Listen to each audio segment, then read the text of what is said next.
So many times, so many opportunities. When I became the director and I was given a quota, I first became aware that there was a quota for abortions. That was how we came up with our budget. So many abortions that we had to sell month after month.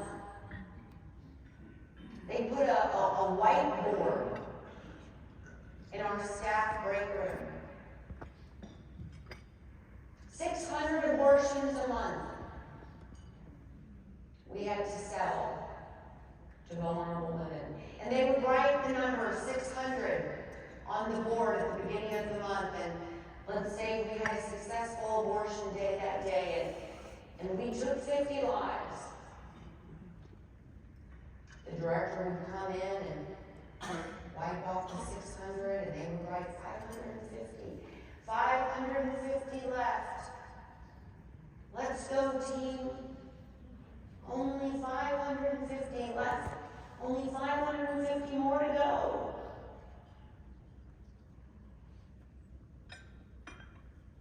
But what are we talking about? We're talking about 550 lives.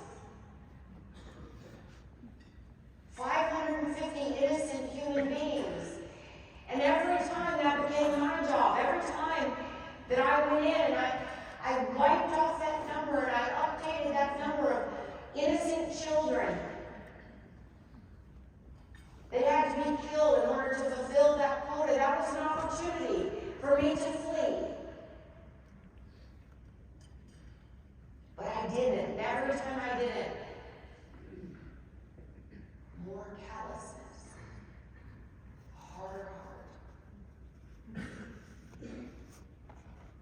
But when I was 8 years old, I gave my life to it. And I remember that moment. It wasn't fake. It was real. It was a real encounter that I had with the Lord when I was 8 years old. And I went down that aisle and I made that public profession of faith in front of my church. And that was a real moment of salvation for me. And at that moment, I became a child of God. And I grew up serving the Lord and loving Him and knowing Him. But when I got to college, I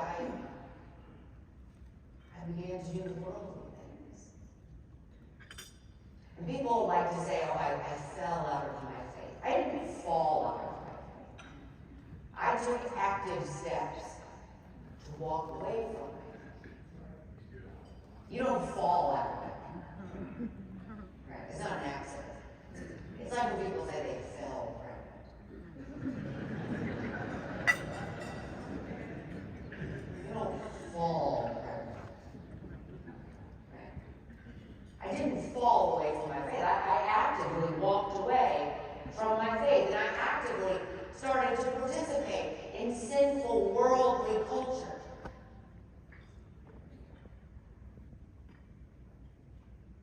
And that took me away from the Lord. And I